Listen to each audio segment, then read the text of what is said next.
तो दिन भर के बड़का समाचार देखे के बाद अब बेरा है खबर छत्तीसा के।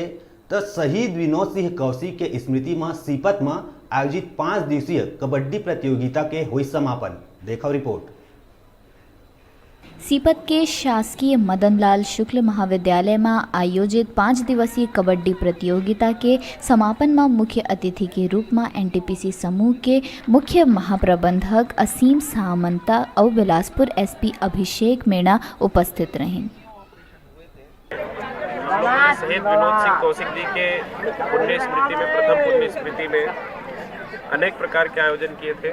कृति कला एवं साहित्य परिषद के माध्यम से हेल्थ कैंप किया।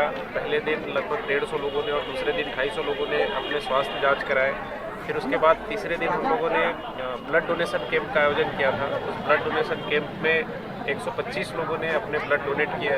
अनेक ग्रुप के लोगों ने ब्लड डोनेट किया। सीपत ले डिजिटल रिपोर्टर हिमांशु गुप्ता की रिपोर्ट।